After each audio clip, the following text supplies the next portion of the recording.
So this is going to be a bit of a story time of something that I witnessed, or a story that came on my path.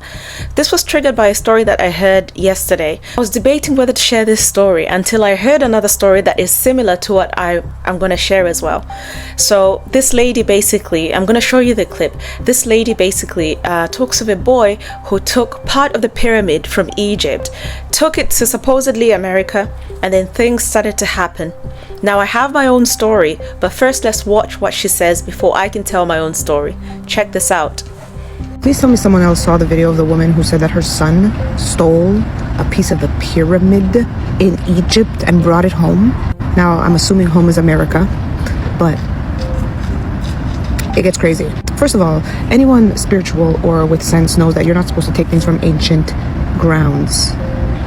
They are protected in many ways. When they tell you like don't touch Chichen Itza and stuff, they mean it, and there's reason. So the woman proceeds to say that she knows it's illegal, but she's returning it to Egypt because so many things have happened since her son acquired that piece of the pyramid. Wait, stay with me, stick with me. It's crazy. So then she said all kinds of crazy things were happening, and she kept saying, yo, this thing is cursed. We need to send it back. And from the first time her son showed her, she said, you need to take this back. You need to send it back. This does not belong here with us. He didn't listen. She said people got cancer, all kind of crazy things. But the craziest thing is her son passed away like a year after acquiring that piece of the pyramid that he made fun of his mom for saying that he should put back. What? And she did say that it was cursed. She didn't say like that he was already sick. It did seem like this happened very suddenly. So I'm saying don't play. Y'all like to play in the face of entities that you don't think exist. And I'm sorry for you.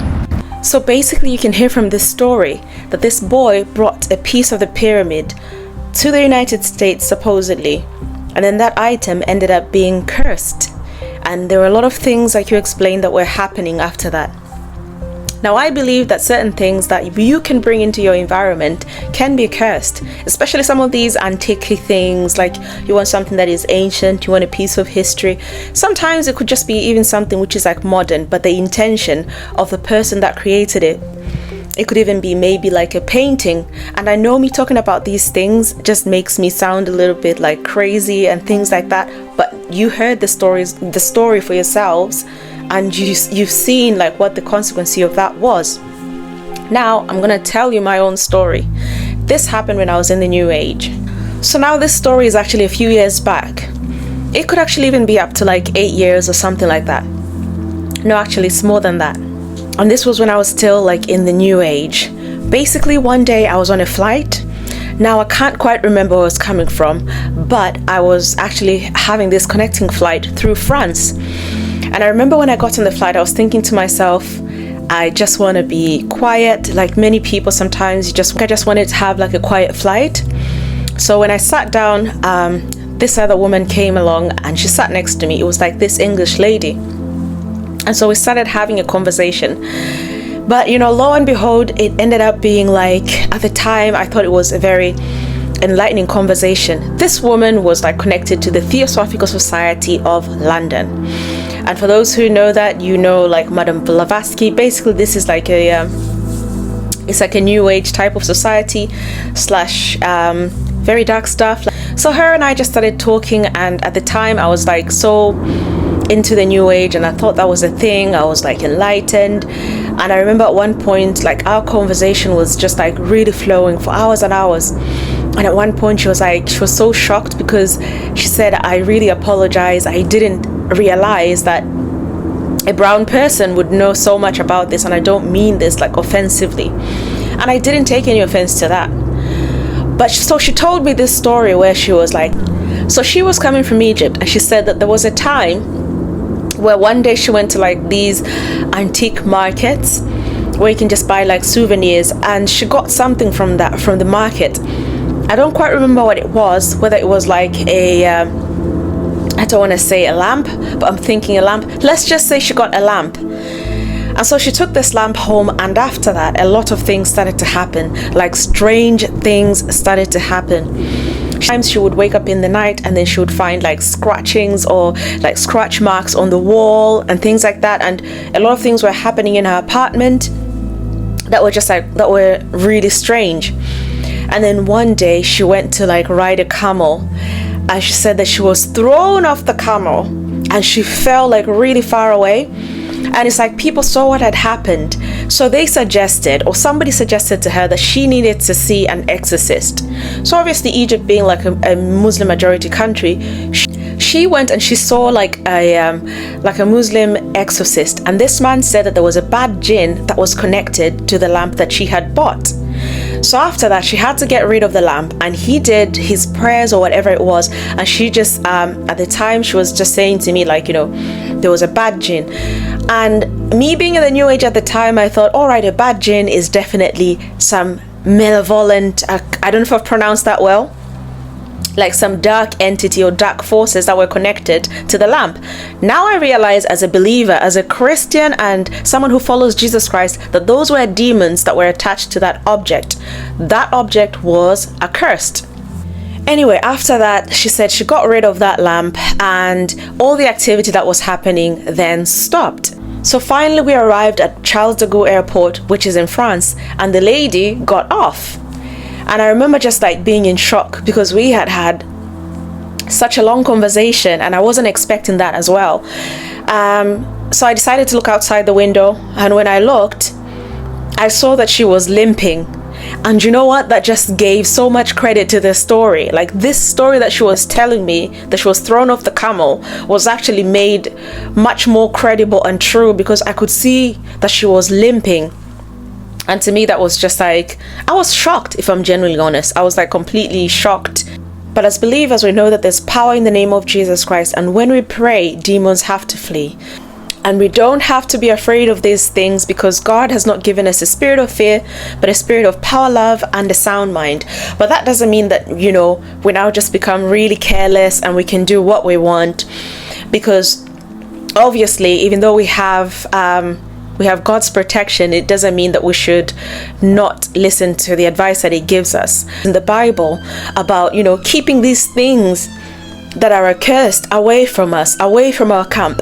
And there's verses in the Bible that talk about that. For example, I've got a scripture in Deuteronomy 7 verse 26, which says, "Do not bring detestable objects into your home, for then you will be destroyed just like them. You must utterly detest such things, for they are set apart for destruction." So there are certain things that are set, for destruction. But if you bring that thing into your home, you too will be destroyed. So this was a warning to the children of Israel to not bring anything that is like an accursed object within their camp, or it will bring about, destruction.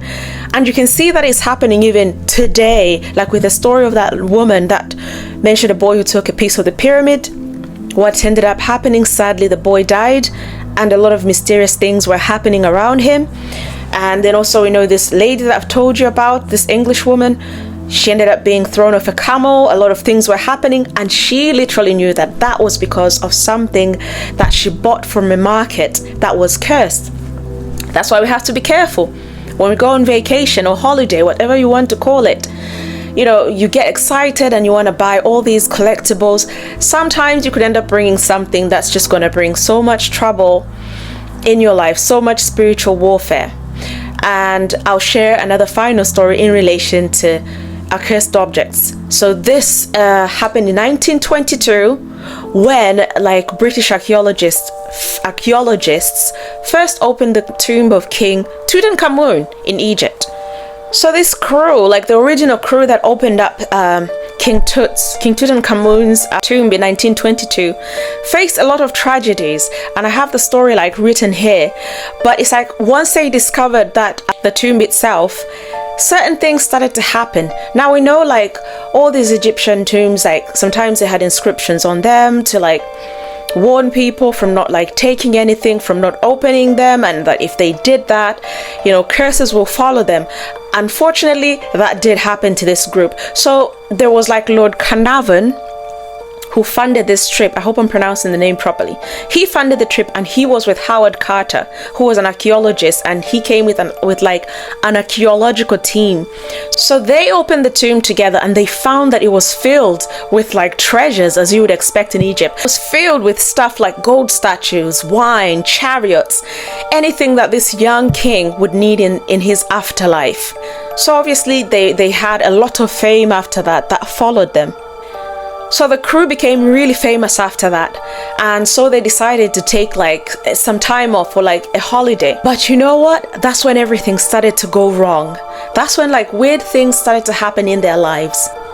So 4 months after discovering this cave, Lord Carnarvon was bitten by a mosquito, and then unfortunately that mosquito bite ended up being infected, and he ended up dying. But what's crazy was that later on, when they were inspecting the mummy of King Tut himself, they found that he had a similar mosquito bite on his face, exactly where Lord Carnarvon's bite was. So that was creepy, scary, and strange. Now, would you say that was a coincidence?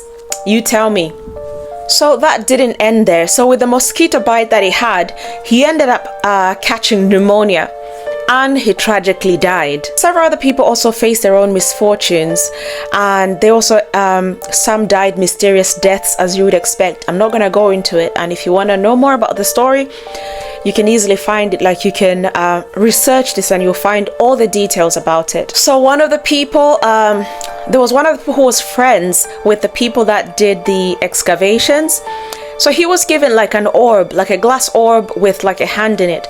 And the inscription on the orb said, "Cursed is he who moves my body." And you know what?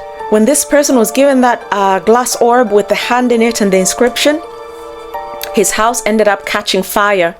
I don't think that's a coincidence. So he rebuilt the house after it caught fire. Later on, it was destroyed by a flood. I don't know about you, but I believe that there are some things that we should just like leave alone. Like, we shouldn't touch them with a 10-foot pole. All these things, I believe, they tend to bring curses in our lives because of the intention that is attached to them. And I myself, as somebody who was like in the New Age, I had to get rid of a lot of things that I had collected from the New Age. Mainly these were like books, yoga mats, crystals, and all of those things. I remember I just filled in like a whole blue bin and another one, I think a brown bin, of all these items. The thing is, if you have items that you're believing are cursed, you're not even supposed to give them to other people, because that's like passing on the curse to another person. You don't want to pass that on. Instead, you want it to be destroyed completely. You want to throw it away. You don't even want to sell it, because if you sell it again, it's like you're profiting from something that is accursed. And in the Bible, we see where people destroyed like books that were like magical books that they had collected, and that's in the book of Acts. In Acts 19 verse 19, it says, "A group of young people in Ephesus publicly burned books of magic after they became Christians, and these books belonged to those who practiced magic." And this is a time when Paul was around, obviously, in the book of Acts. So that's what you're supposed to do when you have things that are accursed. Get rid of them, burn them, don't give them away. And sometimes it's just really healthy to take an inventory of what's in your own house. Sometimes it could be that gift that somebody had given you. Like, look around, sweep your house, with your eyes to see what is in here that might actually be an open door to the enemy, because that's what it's about. When you give the enemy legal right, he's gonna come in and he's gonna wreak havoc. And these are the stories that we've heard today. So we've heard 3 stories, and all of them, they're talking of the same thing: having an accursed object that unfortunately brings about death and destruction. I pray that this video has helped you, it has opened your eyes, and that you've learned something, and that perhaps you'll even go around your house to try and see if there's anything that you need to chuck out or burn. Thanks for listening. Lots of love. Bye. I have a piece of the Great Pyramid that was taken. It is illegal to have, and it also, I think, is cursed. And so we are sending it back today.